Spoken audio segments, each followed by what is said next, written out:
Hoje eu tô aqui nesse cenário maravilhoso no YouTube Space de São Paulo, decorado todo com Minions e todo temático, para falar justamente sobre filmes. Então hoje eu vou falar sobre a tradução de títulos de filmes do inglês pro português, que às vezes fica boa, mas outras vezes nem tanto, né? Algumas vezes o título original do filme se mantém e é feita uma tradução literal do título em inglês pro português. E esse é o caso de filmes como 10 Things I Hate About You, que é 10 Coisas que Eu Odeio em Você, que inclusive é uma das minhas comédias românticas favoritas. American Beauty, que foi traduzido como Beleza Americana. Autumn in New York, que é Outono em Nova York. E um mais recente que é o 12 Years a Slave, que foi traduzido como 12 anos de escravidão. Mas vocês já devem ter percebido que muitas vezes o título em inglês não tem nada a ver com o título traduzido para o português. E às vezes isso ocorre porque uma expressão funciona muito bem em inglês, mas você não consegue encontrar uma expressão correspondente no português que se encaixe perfeitamente na ideia original. Um exemplo disso é o filme Monster-in-Law, que foi traduzido como A Sogra. Então, Monster-in-Law é uma brincadeira com a palavra Mother-in-Law, que significa sogra. Então, ao invés de Mother, eles colocaram Monster, porque a sogra é realmente uma pessoa insuportável. E eu acho que funcionou muito bem no inglês, mas é bem difícil traduzir isso para o português. Não tem como, na verdade. Não é que seja difícil, é impossível. As outras vezes a ideia em português fica tão boa ou até melhor do que a ideia em inglês. E como exemplo, eu posso citar o filme Debbie e Lloyd, que em inglês é Dumb and Dumber, ou seja, burro e ainda mais burro. E eu achei que Debbie e Lloyd ficou super legal em português, até porque um dos personagens do filme se chama em inglês Lloyd, e ele foi traduzido também como Lloyd, de Debbie e Lloyd, no português. Então é um jogo de palavras que funcionou no português e não funcionou no inglês. Uma alternativa que se usa muito no cinema é manter o nome original americano e adicionar um subtítulo explicativo em português. E esse é o caso de filmes como Forrest Gump, que em inglês é só Forrest Gump, mas em português virou Forrest Gump, o Contador de Histórias. Patch Adams, que ficou Patch Adams, O Amor é Contagioso. Ghost, que não foi traduzido para fantasma e ficou em português Ghost, do Outro Lado da Vida. Seven, que ficou Seven, Sete Crimes Capitais. E Babe, que ficou em português Babe, o Porquinho Atrapalhado. Quem lembra desse filme? Só que às vezes isso dá muito errado porque gera uma redundância sem tamanho, como por exemplo o pequeno Stuart Little. Então, Stuart Little já significa pequeno Stuart. Aí em português fica o pequeno Stuart pequeno. E o mesmo aconteceu com Chicken Little, que ficou em português o galinho Chicken Little. Então é uma repetição simplesmente. Há também aqueles casos em que a tradução literal do inglês para o português até funcionaria bem, mas por algum motivo o significado do título é alterado na versão em português. Um exemplo disso é o filme Meu Primeiro Amor, que em inglês não tem nada disso, em inglês é My Girl, então Minha Garota. Outro exemplo é Entrando Numa Fria, que em inglês é Meet the Parents, Encontrando os Pais. E eu acho que nesse caso o título em inglês funciona bem melhor porque o filme trata do encontro entre as famílias mesmo, desse encontro com os pais. Mas decidiram fazer Entrando Numa Fria em português. Se Beber Não Case, em inglês se chama A Ressaca, The Hangover. Eu acho que esse nome funcionou super bem em português, Se Beber Não Case, porque tem a brincadeira com Se Beber Não Dirija. Mas isso acaba fazendo com que as sequências desse filme fiquem meio estranhas, porque eu acho que casamento mesmo, se eu não me engano, só ocorre no 1. Não sei se é no 2 ou no 3 que já não tem casamento nenhum. Então não faz mais sentido ter a palavra casamento no nome do filme. Poderoso Chefão, o famoso filme, não tem nada de chefão no título em inglês. Em inglês é The Godfather, o padrinho. Nada a ver.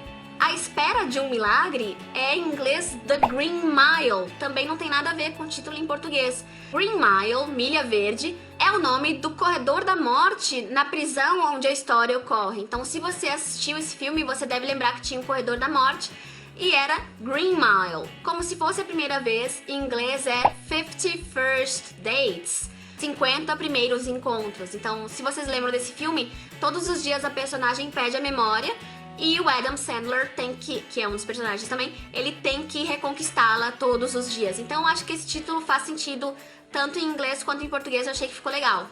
Outro clássico que teve o nome adaptado é Esqueceram de Mim, que em inglês é Home Alone. sozinho em casa. Eu também acho que esse é um caso que fica legal tanto em inglês, Home Alone, quanto em português, Esqueceram de Mim, porque os dois títulos têm tudo a ver com a história e ficou legal. Outro caso que a tradução do português ficou bem melhor do que o título em inglês, na minha opinião, é Tubarão, que em inglês é Jaws, Mandíbulas. E o outro caso em que houve uma adaptação do nome em inglês para o português é O Meu Malvado Favorito, que tem tudo a ver com o lugar onde eu tô hoje, que em inglês é Despicable Me, então Eu Desprezível. Inclusive nessa semana ou na próxima vai estrear a sequência do filme, né, que vai ser só com os Minions daí. Bom, voltando aos filmes, tem alguns casos que o título em inglês é mantido no português. Então, são casos mais raros, mas acontece como, por exemplo, Kill Bill, que significa Mate o Bill, mas ficou Kill Bill em português mesmo. American Pie, que significa torta americana. Frozen, que ficou Frozen mesmo e significa congelado. Passando de Frozen para um filme de terror, que é o Poltergeist, que teve esse nome mantido na versão em português. E Poltergeist significa espírito do mal, demônio. E falando em filme de terror, tem também o Scream, que significa grito, e que foi traduzido no português como Pânico. Só que por ironia do destino, o filme O Grito, em português, em inglês não tem nada de grito no título. O Grito é uma tradução do título The Grudge, que significa o ódio ou rancor. E pra finalizar, eu não poderia deixar de mencionar as versões brasileiras clássicas de Sessão da Tarde, que tem títulos como Um Tira da Pesada. Esse título, Um Tira da Pesada, em inglês é Beverly Hills Cop, Um Tira de Beverly Hills. Também tem aqueles com Deu a Louca. Por exemplo, tem Deu a Louca em Hollywood, que em inglês é Epic Movie. Esse filme é uma sátira dos filmes hollywoodianos. Então, Epic Movie, filme épico. Deu a Louca nos Monstros, que em inglês é The Monster Squad. Então, squad é pelotão, então é o pelotão dos monstros em inglês. Tem também as traduções super criativas com do barulho. Por exemplo, Férias do Barulho, que em inglês é Private Resort, um resort particular.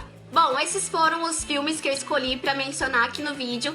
É claro que eu poderia ter mencionado um monte de outros filmes, mas a lista é infinita, então espero que vocês me entendam. Por isso, eu conto com a participação de vocês aqui nos comentários.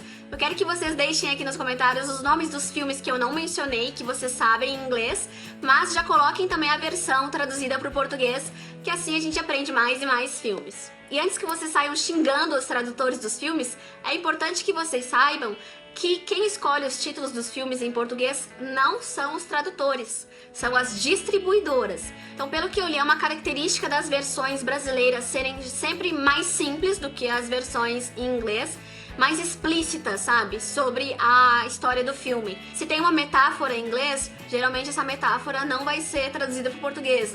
Esse nome vai ser mais explícito, mais explicativo.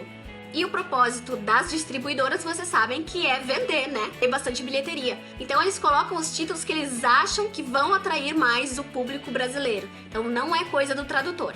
E se você quiser algumas dicas de como aprender inglês através de filmes e séries, não deixe de assistir o vídeo que eu fiz sobre o assunto. Eu vou deixar o link aqui na descrição. Se você gostou desse vídeo, não esqueça de compartilhá-lo com seus amigos, de se inscrever no meu canal e de clicar em gostei, porque isso ajuda muito na divulgação do meu trabalho aqui no YouTube.